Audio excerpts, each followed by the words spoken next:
tiga komponen utama pada pemeriksaan shoulder kompleks. Yang pertama itu aktif, yang bertujuan untuk menilai seberapa jauh pasien bisa menggerakkan bahu secara aktif. Yang kedua itu pasif, yaitu menilai apakah keterbatasan gerak disebabkan oleh masalah sendi atau otot. Yang ketiga itu ada TIMT, yang bertujuan untuk menilai kekuatan otot dan mendeteksi nyeri akibat cedera otot atau tendon. Adapun gerakan aktif shoulder yaitu pertama itu fleksi, ekstensi, abduksi, itu ada gerakan pasif, di mana pasif itu dibantu oleh fisioterapi. Nah, gerakan pertama yaitu fleksi, terus ekstensi, terus abduksi, terus adduksi, selanjutnya itu rotasi, external rotasi. Baiklah, di sini saya akan menjelaskan mengenai pemeriksaan TIMT pada irrigation test. Tes ini dilakukan untuk menentukan apakah tendon otot bicep dapat mempertahankan kedudukannya dalam sulcus intertuberculis atau tidak. Yang kemudian pemeriksaan ini dilakukan dengan meminta pasien untuk melakukan fleksi elbow 90 derajat dan memerintahkan pasien untuk melakukan supinasi lengan bawah dan stabilisasi pada toraks yang berlawanan dengan konasi lengan bawah. Pasien diminta untuk melakukan gerakan eksorotasi. Apakah ada sakit atau tidak? Dan jika hasilnya positif, tenderness di dalam sulcus bicipitalis atau tendon keluar dari sulcus dan merupakan indikasi tendinitis bicipitalis. Nah, selanjutnya itu pemeriksaan kedua itu speed test, yang dimana bertujuan untuk mengidentifikasi bicep tendinitis caput longus. Yang pertama, mengarahkan pasien untuk fleksi shoulder 60 derajat.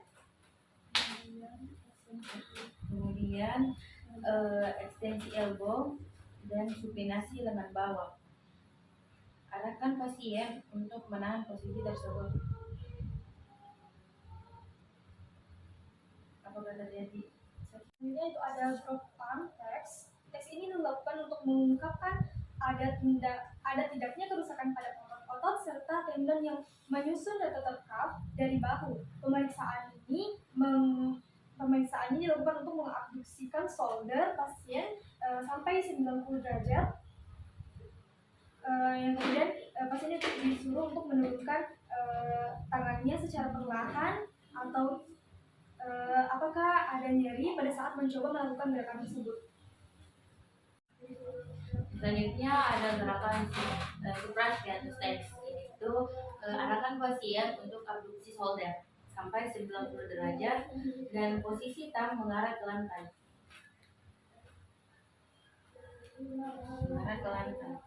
Terus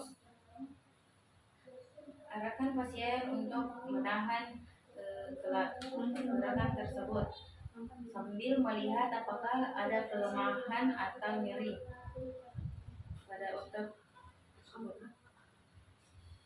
Selanjutnya itu ada appreciation test, yang dimana tujuannya untuk mendeteksi instabilitas shoulder pada bagian anterior. Kemudian pasien diarahkan dengan posisi awal elbow fleksi 90 derajat, yang kemudian genggam pada wristnya dan tangan satunya untuk stabilisasi shoulder. Kemudian praktikkan secara pasif menggerakkan lengan pasien ke arah abduksi shoulder 90 derajat dan full eksorotasi. Apakah ada sakit?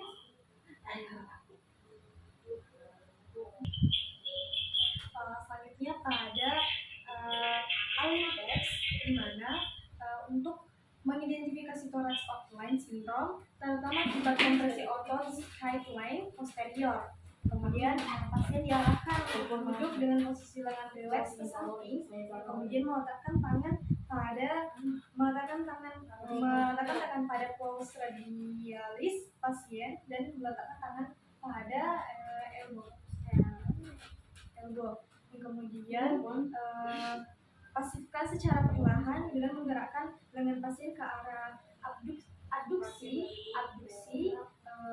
endorotasi, dan eksorotasi. Kemudian arahkan pasien kepala pasien mengarah secara berlawanan arah, lalu sedikit elevasi. Kemudian gerakan sedikit abduksi, eksorotasi, dan endorotasi. Adapun tes selanjutnya yaitu ada Hudson test, yaitu bertujuan untuk mengidentifikasi thoracic outlet syndrome, terutama akibat konversi otot splenic anterior dan medial. Produsen teksnya yaitu pasien diarahkan duduk rileks ke samping badan dan memeriksa konservasi puls radial. Pasien dengan tangan berada di elbow dengan menggerakkan lengan secara pasif ke arah abduksi. Selanjutnya yaitu apply test, yaitu pasien diminta untuk menggaruk daerah angulus medial scapula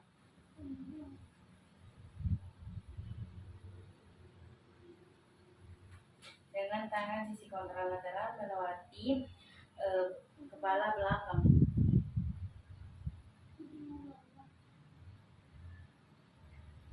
Gerakan tersebut otot-otot adduktor dan eksternal rotasi bahu bekerja.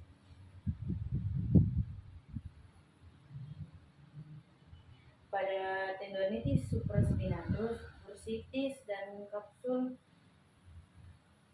bahu tidak dapat dilakukan oleh pasien karena timbulnya nyeri sekitar persendian bahu. Yaitu ada tes Rolls. Posisikan pasien bahunya itu retraksi kedua-duanya. Nah, terus pasien diminta untuk membuka tutup jarinya. Selanjutnya itu ada Hirsig, yaitu untuk mengidentifikasi subacromial impingement, yaitu pasien diarahkan untuk duduk dengan posisi kedua lengan rileks di samping badan, kemudian meletakkan satu tangan untuk menginfiksasi skapula dan lengan satunya itu pada elbow. Yang kemudian secara pasif mengelevasi lengan pasien hingga mencapai full fleksi shoulder disertai dengan over pressure. Pada akhirnya gerakan dalam posisi netral. Painful attacks yaitu mengidentifikasi subscapular acromial impingement. Pasien diarahkan untuk duduk dengan posisi awal lengan rileks samping badan, yang kemudian letakkan satu lengan untuk menstabilisasi pasien skapula untuk menyiapkan counter pressure selama teks, dan tangan satunya itu menggenggam elbow. Yang kemudian praktekkan secara pasif dengan mengelevasikan lengan pasien hingga mencapai fulcrum, yang kemudian pada bidang skapular dengan sedikit elevasi.